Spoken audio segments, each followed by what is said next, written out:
It started, as these things often do, with a blocked drain. The tenants at 23 Cranley Gardens, Muswell Hill, had complained for days. The water in the sinks rising, carrying a strange odour that seemed to drift from one flat to the next. It wasn't sewage, not quite. It was something heavier, sweeter. On the evening of February 8, 1983, plumber Michael Catron lifted the drain cover behind the building. The smell hit him first. Not rot exactly, but the memory of it. Then he saw it, a grey, waxy lump tangled in the pipes. At first, he thought it was animal fat. Then he looked closer. He called the police. When officers knocked on the door of flat 23D, Dennis Nilsen answered, wearing a cardigan and glasses, calm as ever. The small living room smelled faintly of disinfectant and something metallic beneath it. On the walls hung framed photographs of strangers, smiling, neat, ordinary. He listened politely as they explained the problem. Then, after a pause, he said quietly, "You're looking for the rest of him, I suppose." Inside, everything was in order. Books stacked by height, a kettle whistling on the stove. The officers followed Nilsen into the kitchen. He opened a cupboard, pointed inside, and said almost apologetically, "There's more in the bag." One of them later wrote in his report, "He spoke as though he were discussing rubbish collection, not death." The contents of the drains, and of the flat, were enough to open one of the most haunting murder cases in British history. The man who stood before them wasn't a predator or a madman in the usual sense. He was something quieter, colder, a man who couldn't bear the sound of an empty room. As they led him away, he asked softly, "Can I have my tea first?" The detective nodded, and in that small, silent moment, London seemed to hold its breath. Long before London, there was the sea, cold, grey, endless. It pressed against the cliffs of Fraserburgh, the small fishing town where Dennis Nilsen was born in 1945. The wind there had no mercy. It carved the skin and hollowed the bones. Children learned early that the sea took what it wanted. Dennis was quiet from the start. His mother said he cried without sound, only wide-eyed and trembling. His father, a Norwegian soldier stationed in Britain, left soon after his birth. He never came back. The boy grew up surrounded by silence, his mother working, his grandparents strict and distant. He spent hours by the shoreline, watching boats vanish into the mist. The fisherman said he had the stare of someone already lost at sea. When he was 6, he saw his first dead body. His grandfather, the only man he trusted, had gone fishing and never returned. They brought him home wrapped in a net. Dennis was told to say goodbye. He looked at the old man's face, pale and calm, and felt not fear but peace. "He looked asleep," he later said. "I thought death was quiet. I liked that." From that moment, the sea changed for him. It was no longer danger. It was stillness. School was a blur of grey mornings and stricter teachers. He was smart, but withdrawn. He preferred cemeteries to playgrounds, listening to the wind in the grass. Other children called him the Undertaker. He didn't mind. When his mother remarried, he grew colder. His stepfather disliked him, said he was too delicate, too strange. Dennis learned early that silence was safer than truth. He began to sleep facing the wall, speaking to no one, carrying his thoughts like stones in his pockets. At 16, he joined the Army Cadets. It gave him structure, routine, a sense of belonging. He excelled at cleaning rifles, folding sheets, following orders. The uniform gave him something his home never had: symmetry. But beneath the discipline, something else grew, a fascination with the boundary between the living and the still. Years later, when detectives asked him why he kept the bodies, he said, "I think it began there." With my grandfather. When he died, he stayed. Everyone else left. London was supposed to fix him. He moved there in the late 1970s, another man swallowed by the city's grey rhythm, another set of shoes on the pavement. By day, he worked at the job centre, guiding strangers through paperwork and forms. By night, he returned to his small flat on Melrose Avenue, where the only sound was the ticking of a clock. Neighbours described him as polite, quiet, and neat. He fed his dog, Bleep, twice a day, kept his shelves in perfect order, and made tea every evening for one. When asked once why he never dated, he smiled faintly. "People leave," he said. "Tea doesn't." The loneliness grew like damp beneath wallpaper, unseen but spreading. He spent weekends drinking alone, listening to the radio, staring at the reflection of his own face in the window. Sometimes he imagined someone sitting across from him, just breathing, filling the space. In December 1978, he met a young man at a pub near Cricklewood. They talked about music, shared cigarettes, and walked home together through the fog. The boy was tired, drunk, half asleep by the time they reached the flat. Nilsen made them both tea. Later, he told the police, "I was afraid he would leave in the morning. I wanted it to stop there, the leaving." He said the moment itself was quiet, no struggle, no anger. When it was over, he sat beside the body for hours, drinking more tea, talking softly. In the morning light, the room looked peaceful, almost domestic. He washed the body carefully, dressed it, and placed it on the bed.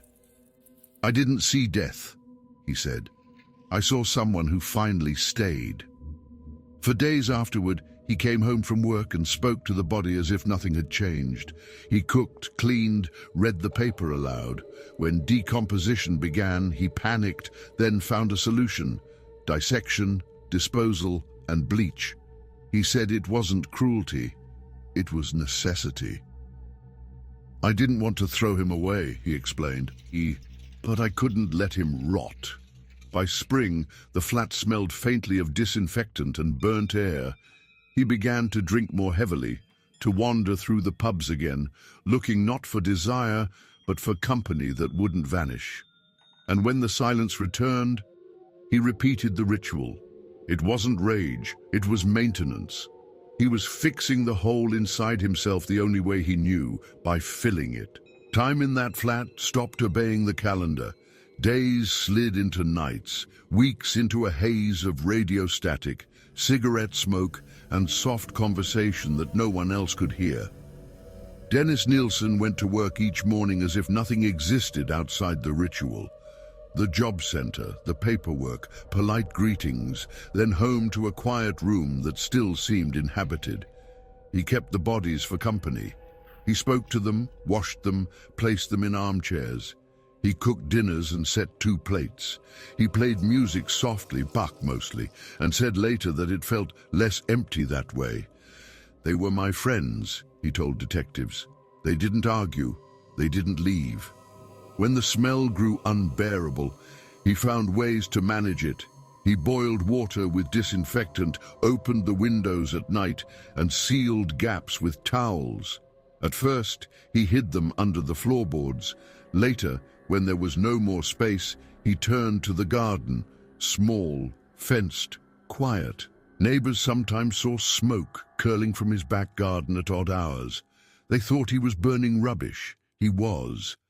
Through those years, the disappearances continued. Young men, drifters, boys from stations and pubs who vanished into London's fog. Police assumed they'd moved on, run away, fallen through the cracks of the city. No one thought to look inside Melrose Avenue.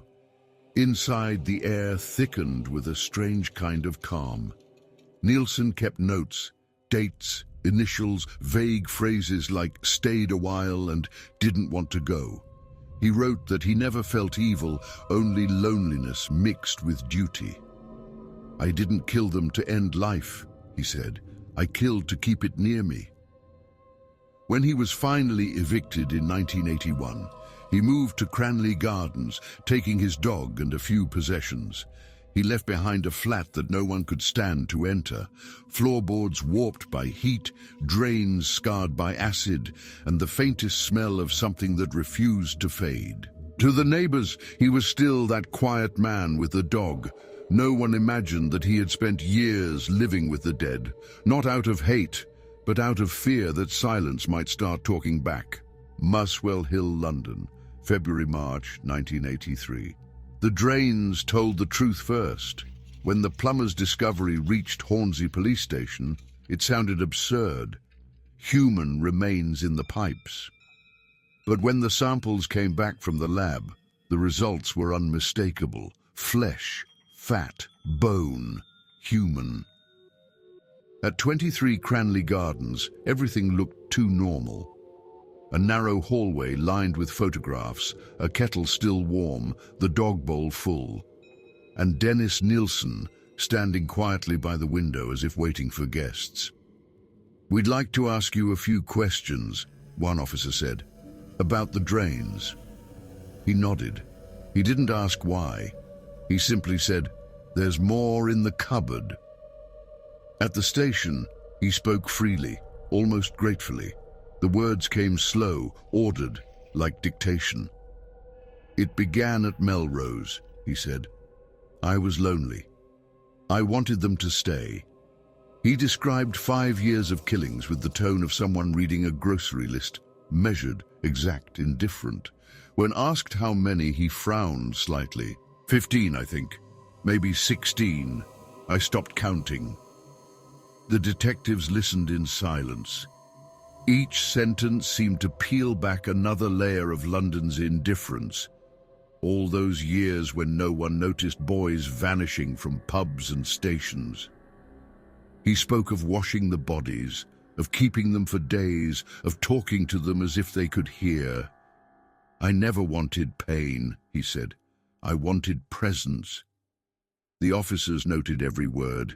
It didn't sound like madness. It sounded like someone explaining the logic of a habit he no longer needed to hide. When they searched the flat, they found photographs, cooking pots, and plastic bags sealed with tape. Inside one, remains submerged in cloudy water. Another contained ash mixed with fragments of bone. It was all labeled neatly, like a clerk's archive. One detective wrote in his report, "It was not chaos. It was order, misused." During questioning, Detective Chief Inspector J asked him what he thought should happen now.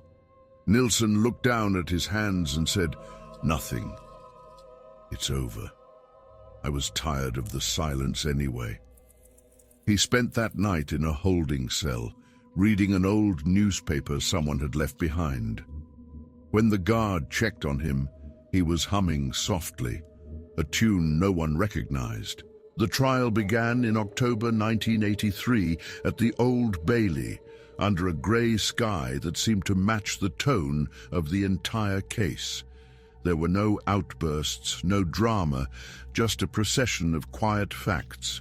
For the first time, the public heard the voice of Dennis Andrew Nilsen, the man who had spoken so softly while describing so much death.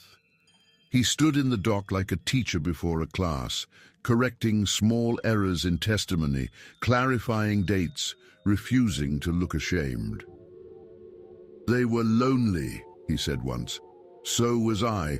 That's all there is to it." Reporters called him the kindly killer, not out of affection but disbelief. He didn't fit the word monster. He was articulate, polite, even gentle, and that made it worse. The prosecution called it a campaign of calculated murder. The defense spoke of mental illness, detachment, emotional vacuum. Nilsen himself described it as a search for company that became contamination. When asked why he finally confessed, he said, "Because the drains were blocked. Because I was tired of pretending the silence wasn't real." On November 4th, 1983, he was sentenced to life imprisonment, with a recommendation of at least 25 years. He accepted the verdict with a nod, and thanked the judge for his time. In prison, he lived much as he had outside, quietly, orderly, politely. He worked in the library, wrote long essays about morality and loneliness, and painted. He refused interviews for years, then gave one saying, "I was not evil. I was empty." There's a difference, though it hardly matters now. The guards called him bookish. Other inmates avoided him, not out of fear, but out of something harder to name. In May 2018, at the age of 72, Dennis Nilsen died in his cell from a ruptured aneurysm. There was no one to claim his body. He was cremated quietly, without ceremony. The Home Office sealed his belongings, notebooks, letters, sketches, and stored them in an archive. One of his notes, written in small, careful script, read, "What I wanted was never love. It was company that didn't end." After his death, one of the detectives who had arrested him was interviewed. He said, "There are men who kill out of hate, and there are men who kill out of need." Nilsen was neither. He just couldn't stand being alone. And so ended the life of the kindly killer, a man who mistook stillness for peace, who believed that silence was companionship, and who taught London that sometimes the worst horror is not rage, but tenderness without a pulse.